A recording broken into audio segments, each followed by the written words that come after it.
चलिए हम आज ले चलते हैं आपको चंपारण सत्याग्रह, जो भारत के आज़ादी के लिए एक किया गया आंदोलन। भारत की आज़ादी समझे, जो उसके पहले जो बिहार में किसानों की हालात बहुत ख़राब थे, उसके ऊपर ये चंपारण सत्याग्रह गांधी जी ने किया था। और ये भारत में गांधी जी के द्वारा किया गया पहला आंदोलन और सफल आंदोलन था। तो इसकी शुरुआत कहाँ से होती है? इसकी शुरुआत होती है बिहार के नॉर्थ वेस्ट यानी उत्तर पश्चिमी भाग चंपारण जिले से शुरुआत होती है।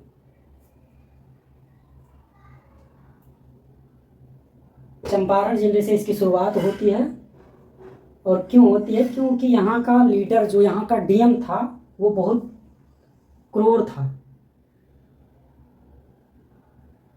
वो ज़बरदस्ती लोगों से नील की खेती करवाता था। नील की खेती करवाता था, वो भी किस तरीके से करवाता था? नील की खेती दो तरह से करवाता था। पहला उसमें था जीरात और दूसरा था आसामी बार। जीरात में क्या? जीरात में था कि किसान अपनी देखरेख में, पहला तो अपनी देखरेख में और दूसरा अपने हल बैल से, अपनी देखरेख में करता था और अपने हल बैल से करता था। और उसके बाद उस चीज़ की उसको मजदूरी दी जाती थी, तो इससे किसी को कोई दिक्कत नहीं था। दिक्कत आसामी बार से था। आसामी बार में क्या था? आसामी बार में 3 तरह की खेती होती थी। तो पहला था तिनकठिया, दूसरी कुस्तौली और तीसरा खुस्की।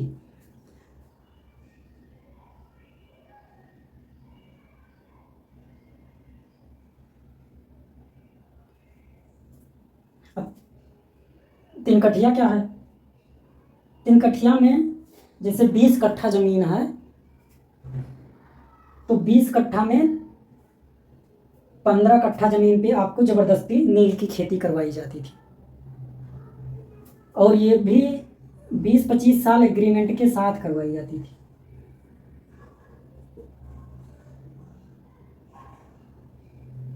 पहले 25 साल का एग्रीमेंट करवा लिया जाता था, तो उसके बाद उसे ज़बरदस्ती 15 कट्ठे पे, मतलब 3 हिस्से पे उसके नील की खेती ज़बरदस्ती करवाई जाती थी। और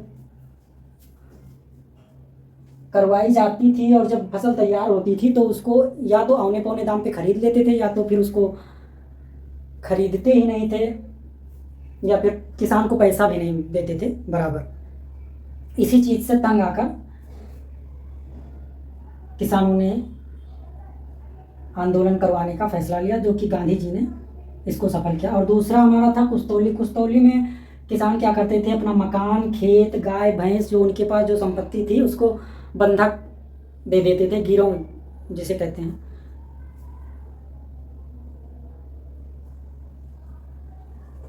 तो इसमें इस चीज़ को बंधक बना दिया जाता था, उसके बाद खेती की जाती थी।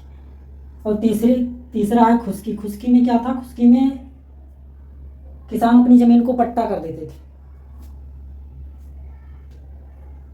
तो ये 3 तरह की खेती करवाई जाती थी, जिसमें तिनकठिया प्रणाली से लोग ज़्यादा परेशान थे, और यही इस आंदोलन का मेन कारण बना।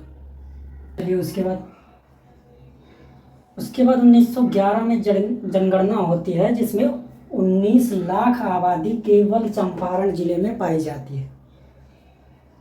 और उस 19 लाख में लगभग 16 लाख हिंदू थे, और 2 या 2.5 लाख के आसपास की आबादी मुस्लिम की मानी जाती है। और बहुत कम संख्या में 2735 ईसाई थे, जो इन पर राज कर रहे थे। इसी चीज़ का विरोध था कि 2735 लोग ही इतने लोगों पे शासन करेंगे।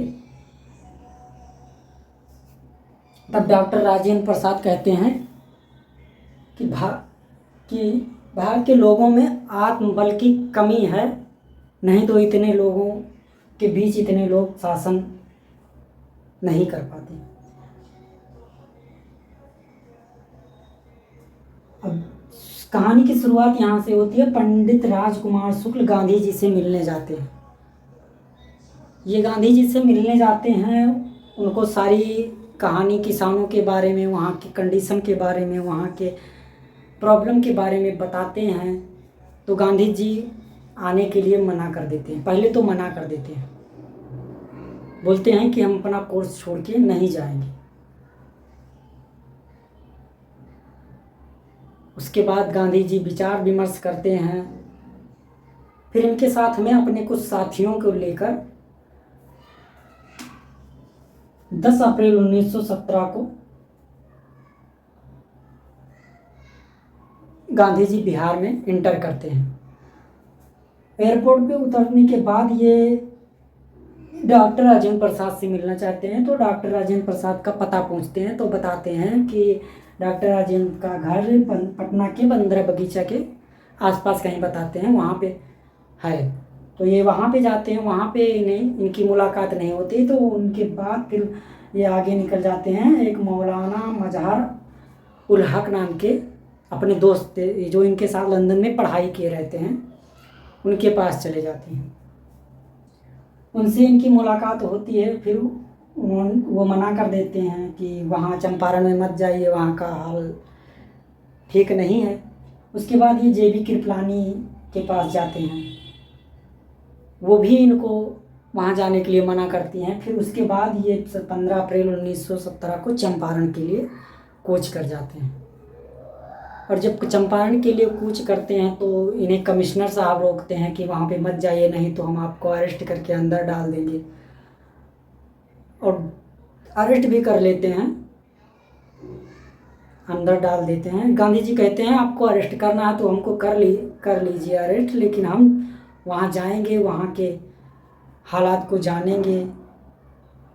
और वो ऐसा करते ही।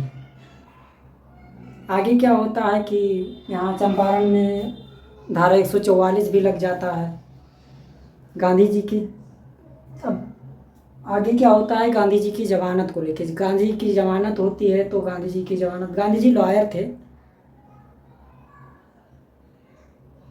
वकील थे, कोई आम आदमी नहीं थे।